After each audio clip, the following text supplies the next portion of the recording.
Today, we're talking about the MBoards premium motor mount.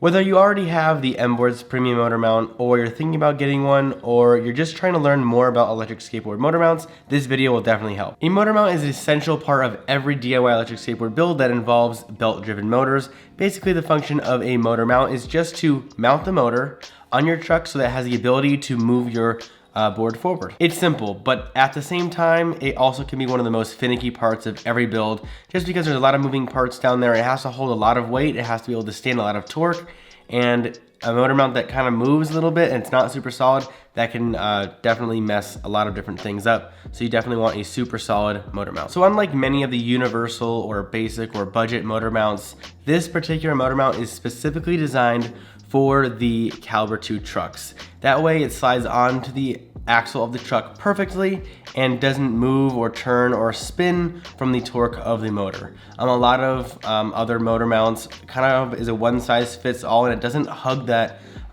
truck the best it should. Luckily, the installation process is very simple once you know which order to do things in. To start, just pull everything out of the bag and make sure you have everything.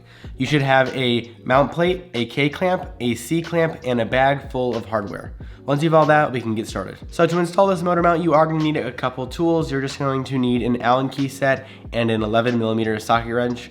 Other than that, maybe a skate tool just to make sure you can take off the nuts off of the trucks to get the wheels on and off. But other than that, you're good. That's it. Pretty simple installation, but those two things are going to be needed. To start the installation process, start off with the M5 bolts and the two M5 lock washers.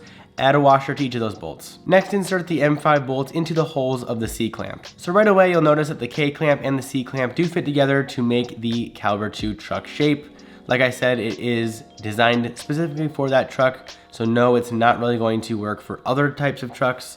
So there you go. So next, grab the K-clamp and using your finger, take the M5 bolt that's already through the C-clamp and start screwing those into the K-clamp, completing the entire clamp. Just a little bit, just finger tighten them that way so they're loose enough that you can still slide it onto your truck without it being too tight. Next, grab the 3 carriage bolts and the mount plate. Notice how the square necks of the carriage bolts are actually square. So the squares will perfectly fit into the rectangular cutouts on the mount plate. So you can go ahead and slide those 3 carriage bolts into each of the squares. Once you've got the 3 bolts in place, you can bring in the K-clamp and line up those 3 bolts with the 3 holes on the K-clamp, making it the complete mount. Next, just finger tighten the carriage bolts to the clamps with the Allen nuts. Just kind of lightly screw them all in. You'll kind of start to see that the mount is starting to take its final form. It will move around, it will wiggle a little bit, but that's how we want it. That way when we get it onto our trucks, it will, we'll be able to move into place and make fine adjustments without having to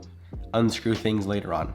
At this point, you can slide your motor mount right onto your trucks. Now, how far down the truck just depends on your setup, depends on the pulleys you're using, depends on a couple different things. So at first, just eyeball it. Just get it on your trucks and we'll just guess at this point where we're going to put it finally.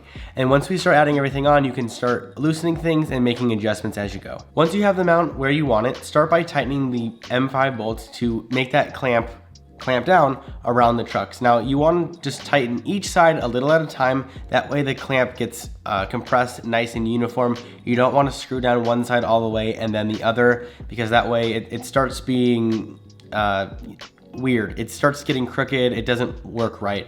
So you want to make sure that everything comes down exactly uniform. So a couple turns on one side, a couple turns on the other, and it will definitely make for maximum amount of pressure, keeping your mount on your trucks as solidly as possible. So once you're done clamping down the clamp, you do want to start to tighten the Allen nuts. We want to make sure that this motor mount is super solid and isn't going to become loose in the future as you ride. So grab that socket wrench and you can tighten down the 3 Allen nuts. You can actually move the motor mount plate a couple different ways.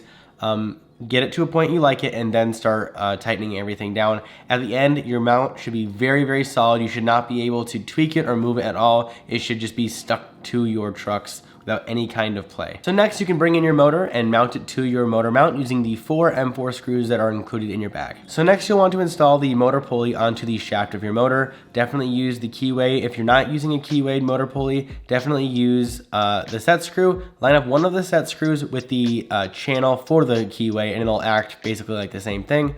Make sure you install all the set screws necessary, and then you're done with that. So you may have to do some adjustments at the very end to get everything to fit. You may have put the motor mount too far down the truck. You may have put it too forward. So depending on all that, you may need to loosen those back M5 bolts and then move everything down the truck a little bit. I needed to make a couple adjustments. After that adjustment, it's basically done. So to finish everything off, you do want to use thread locker on basically everything, except for the nylon nuts. The nylon nuts have their built-in anti-vibration stuff all in them already, but anything that doesn't have that, definitely use thread locker. Everything could use it. It just helps everything stay together and not loosen over time due to the vibrations of the road. So once you're done, you may notice a gap between the motor mount and the bottom of your deck. Now sometimes that gap can be very, very small. That causes it to hit the bottom of your deck when you lean side to side. Now to fight this, you just need to increase your risers. So if you're using 1/8 inch risers, you may need to go up to 1/4 or 1/2 inch. That'll just give you a little bit more space between your motor mount and the bottom of your deck, and you'll be good to go. So that's pretty much it. That's basically all there is to installing the motor mount. I highly recommend this motor mount. It's very, very solid. I use these motor mounts on all of my own personal boards. All the links to everything you've seen today are in the description down below. We got the pulleys that we use on the wheels, the motor mounts, the wheels, everything is just down in the description below. It really helps our channel out, keeps the tutorials coming, and yeah, if you haven't already, subscribe to our channel. We have a lot more electric skateboard stuff coming, and a lot more tutorials. Comment down below what tutorial you'd like to see. We'd like to try to cover all of our bases, so that way when you guys are building your own boards, there's nothing that you are unsure of. So let us know down below and we'll make a video on it. Thank you guys very much, and I will see you guys in the next one.